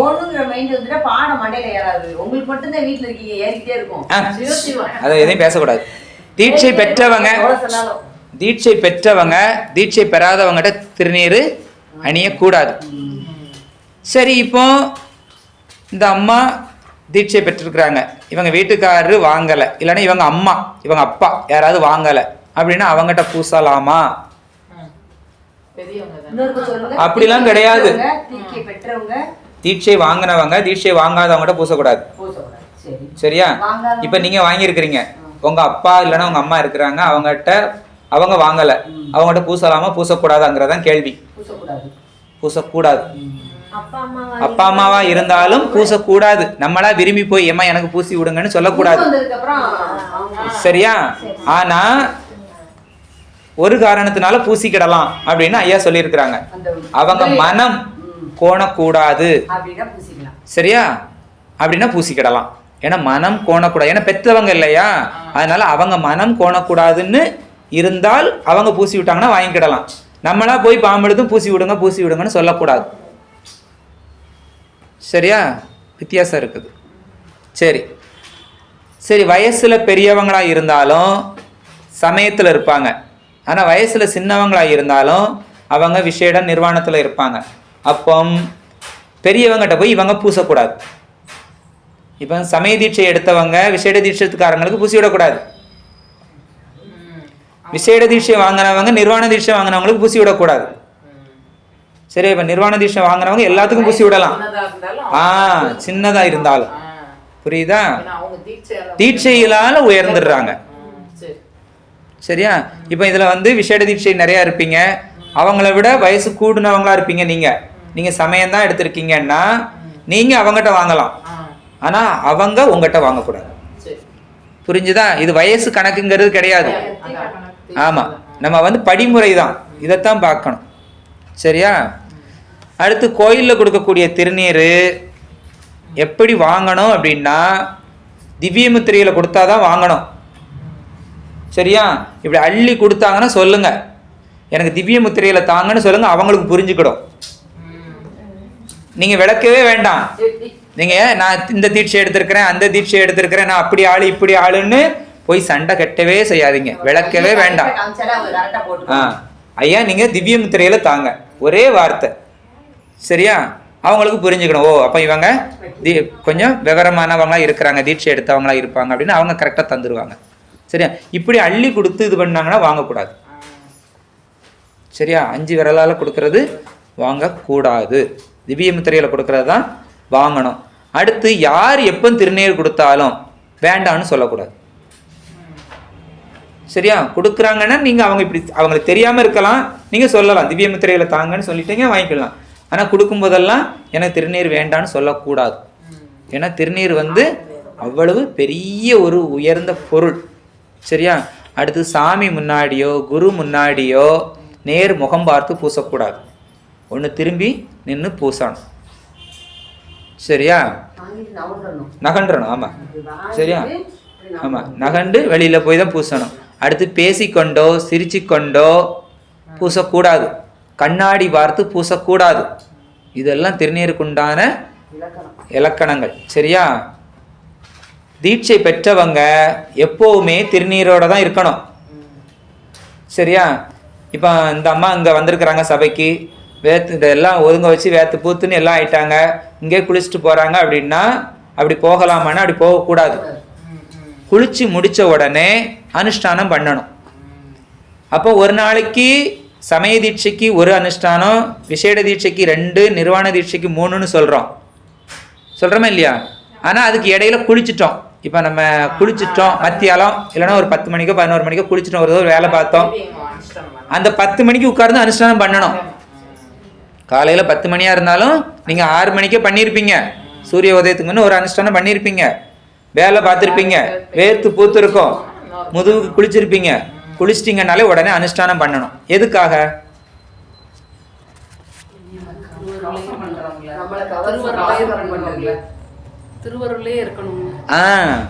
அருள் உடம்பாக தான் நம்ம மாற்றி வச்சிருக்கிறோம். அப்போ அருள் உடம்பாவே நம்ம இருக்கணுங்கிறது தான்.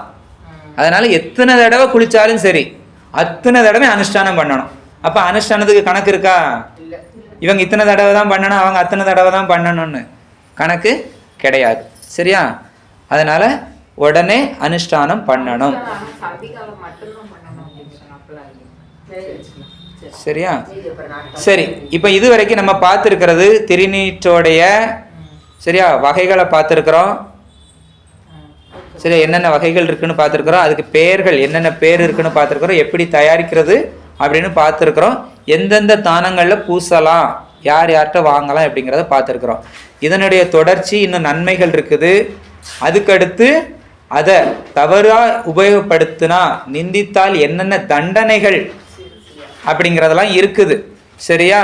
அடுத்து என்னென்ன நூல்களில் சொல்லி இருக்குது, நம்ம நூல்கள்லாம் என்னென்ன சொல்லி இருக்குது அப்படிங்கிறதுக்கு. ஆனால் இது திருநீருங்கிறத மட்டும்தான் சொல்லியிருக்கிறேன்னே தவிர இன்னைக்கு உண்டான தலைப்பென்னு பேசவே இல்லை. நீர் அணிந்த மெய்யன் யாரும் கேட்கவும் இல்லை எந்த நூலில் இருக்கு. தொடர்ச்சி இருக்கு, போட்டுருவோம் அடுத்த வாரம், அதோட தொடர்ச்சி தான், சரியா? ஏன் அப்படின்னா இந்த திருநீரை பற்றி பேசணும் அப்படின்னா மலை காட்டிலும் அளவு பெருசு, அடியேன் பேசுறது திணை அளவு வரைக்கும் சிறுசு, சரி? அதனால் இதெல்லாம் சொல்லி முடியாது. ஏழையனுக்கு தெரிஞ்ச அளவு ஐயா வழியில் நின்று சொல்கிறேன், அவ்வளோதான், சரியா? திருச்சிற்றம்பலம். இதனுடைய தொடர்ச்சியை அடுத்த வகுப்பில் பார்க்கலாம். வாழ்த்தும் குருமரபு வாழ்த்தும். ஆறிரு தடந்தோள் வாழ்க, அருமுகம் வாழ்க, வெற்பை குருசை தனிவேல் வாழ்க, குக்குடம் வாழ்க, செவ்வை ஏரிய மஞ்சை வாழ்க, யானைதான் அணங்கு வாழ்க, மாரிலா வள்ளி வாழ்க, வாழ்க சீரடியாரெல்லாம். வான்முகில் வளாது பெய்க, மலிவளம் சுரக்க, மன்னன் கோன்முறை அரசு செய்க, குறைவிலாதுயிர்கள் வாழ்க, நான்மறை அறங்கள் ஓங்க, நற்தவம் வேள்வி மல்க, மேன்மைகள் சைவநீதி விளங்குக உலகமெல்லாம். மேன்மைகள் சைவநீதி விளங்குக உலகமெல்லாம்.